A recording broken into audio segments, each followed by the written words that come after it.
Missile যুদ্ধের একটি অভিনব কৌশল। আমরা কখনো রাতের আকাশে ঝাঁকে ঝাঁকে মিসাইল ছুটে আসতে দেখি, কিন্তু আঘাতের পরিমাণ কম হয়। বেশিরভাগ মিসাইল আকাশেই ফুটে যায় বা ধ্বংস হয়ে যায়, কিংবা মাটিতে পড়ার আগে অনেকটা গতিশূন্য হয়ে থেমে যায়। আবার দেখা যায় সেই ফাঁকে একটা ভয়ানক গতিতে আঘাত এনে বসে কোনো কোনো মিসাইল। এখানে সবগুলো মিসাইল নয়। শুনলে আশ্চর্য হবেন যে এসবের অধিকাংশই গতিশীল ধাতব ফটকা। তাহলে কেন এই ফটকা?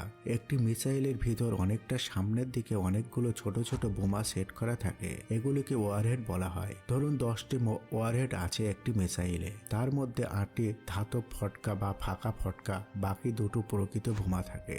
সবগুলো একই দিকে ফায়ার করা হয়। রাতের আকাশে অগ্নিগোলক হয়ে এগুলো লক্ষ্যের দিকে ধাবিত হতে থাকে। মাটিতে রক্ষিত রেডার বা আয়রন ডোম কোনটা আসল কোনটা নকল সেটা নির্ণয় করতে বিভ্রান্ত হয়ে পড়ে। রেডারকে এভাবে ধোঁকায় ফেলাটাই হলো মিসাইল প্রতারণা। শত শত ধাতব ফটকার চেয়ে একটি বোমার মূল্য অনেক বেশি। আগত বোমাগুলো নিয়ে রেডারের সিদ্ধান্ত নিতে হাতে খুব কম সময় থাকে, ফলে অধিক জ্বলন্ত এবং গতিশীল গোলকে ক্ষেপণাস্ত্র মনে করে রেডার নিজের দামি ক্ষেপণাস্ত্র ছুড়ে দেয়। দেখা যায় রেডারে নিক্ষেপ ভুলণ্ঠিত বস্তুটি আদেও কোনো ক্ষেপণাস্ত্রই ছিল না, তা ছিল একটি ধাতব ফটকা মাত্র।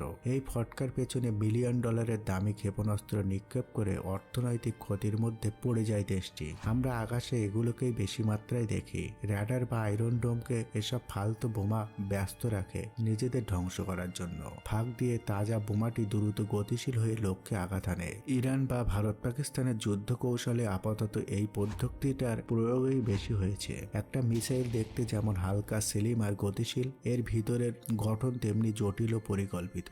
বাইরে থেকে বোঝা না গেলেও এর ভেতরে থাকে এক একটা গুরুত্বপূর্ণ অংশ, যা একসাথে কাজ করে মিসাইলকে লক্ষ্যে পৌঁছে দেওয়ার জন্য।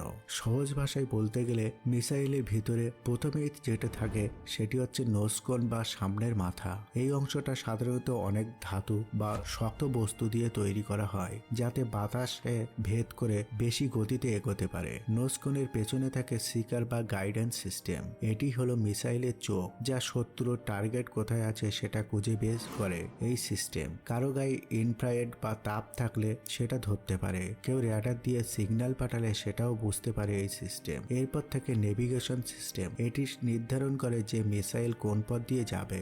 সাধারণত জিপিএস বা আইএনএস সিস্টেম বা রেডার গাইডেন্স সিস্টেম ব্যবহার করা হয়। এরপর থাকে কন্ট্রোল ইউনিট, যা মিসাইলের পাখা বা ফিনগুলোকে সামঞ্জস্য করে দেয় যেন ঠিকভাবে বাঁক নেওয়া যায়। মিসাইলের সবচেয়ে ভয়ঙ্কর অংশ হলো ওয়ারহেড অর্থাৎ বিস্ফোরক। এই ওয়ারহেড অংশে থাকে বিস্ফোরণ ঘটানোর উপকরণ, যেমন টিএনটি বা পারমাণবিক ধাতব বা অন্য কোনো আধুনিক বিস্ফোরক পদার্থ। তবে ওয়ারহেড তখনই বিস্ফোরণ ঘটায় যখন ফিউজ নামের একটি অংশ কাজ করে। এই ফিউজ ঠিক সময়ে অর্থাৎ টার্গেটে লাগার সঙ্গে সঙ্গে তার কাছাকাছি গিয়ে ওয়ারহেডকে ট্রিগার করে। এবং সবশেষে থাকে প্রোলাপশন সিস্টেম, মানে যে অংশটা মিসাইলকে ঠেলে সামনের দিকে এগিয়ে দেয়। অর্থাৎ এটি হতে পারে রকেট ইঞ্জিন বা জেট ইঞ্জিন। বেশিরভাগ সময় সলিড ফুয়েল রকেট ইঞ্জিন ব্যবহার করা হয়, যেটা হালকা এবং কম জটিল ও শক্তিশালী। এই পুরো যন্ত্রটা বাইরের শক্ত কেসিংয়ে ঢাকা থাকে, যাতে তীব্র গতি ও তাপের মধ্যে ভিতরের যন্ত্রপাতিগুলো ঠিকভাবে কাজ করতে পারে। যখন মিসাইলকে লঞ্চ করা হয়, প্রথমে এর ইঞ্জিন জ্বলে ওঠে। এরপর গাইডেন্স সিস্টেমের নির্দেশে সেটি নির্ধারিত পথে এগোতে থাকে। পথে চলার সময় এটি ফিনগুলোর মাধ্যমে ডানে বাঁয়ে বাঁক নিতে পারে।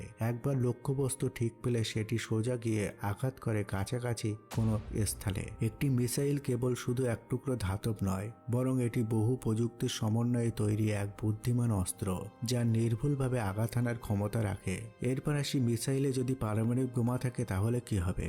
মিসাইলে যদি পারমাণবিক বোমা থাকে তাহলে তাকে প্রতিরোধ করার ক্ষমতা রেডার সিস্টেমে নেই, কারণ মিসাইলে পারমাণবিক বোমা থাকলে সেই মিসাইলগুলোর গতি এত বেশি থাকে যে রেডার এটাকে শনাক্ত করতে পারে না। পারমাণবিক বোমা বিস্ফোরণের পর প্রথম 60 সেকেন্ডের মধ্যে বোমা ফাটলে একটি তীব্র ঝলক দেখা দেবে, এবং এটি এতটাই তীব্র হবে যে চোখ সঙ্গে সঙ্গে পুড়ে যেতে পারে। তাপমাত্রা 10 ডিগ্রি সেলসিয়াস পর্যন্ত হতে পারে এবং সূর্যের পৃষ্ঠের চেয়েও বেশি গরম।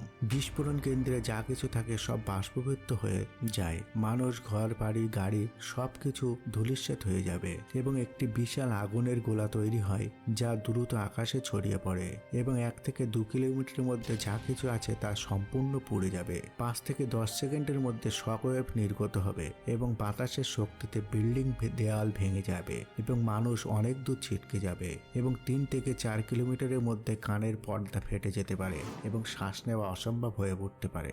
সব দিক থেকে সুপারসনিক ব্লাস্ট ওয়েভ ছড়িয়ে পড়বে এবং 1500 কিলোমিটার পার বেগে বাতাসের ঢেউ আসতে পড়বে। সমুদ্র থেকে যেন সুনামি নির্গত হবে। কাঁচের টুকরো, ধ্বংসবশেষ, আগুনের শিখা সবকিছু মানুষকে আহত করতে থাকবে এবং যারা 1 থেকে 1.5 কিলোমিটারের মধ্যে থাকবেন তাদের মধ্যে তীব্র বিকিরণ আঘাত করবে যা মারাত্মক অসুস্থতা সৃষ্টি করতে পারে এবং আগুন ও ফায়ার স্টর্ম শুরু হয় বহু বর্গ কিলোমিটার জুড়ে। কয়েক মিনিটের মধ্যে গুরুতর বিকিরণ ছড়াতে শুরু করবে এবং বাতাস থেকে ধুলো ও বৃষ্টি থেকে ব্ল্যাক রেইন বা বিষাক্ত ছাই বা তেজস্ক্রিয় কণা ভরা বৃষ্টি শুরু হতে পারবে। এই হাজার হাজার নয়, লক্ষ লক্ষ প্রাণ একদিনেই চলে যেতে পারে।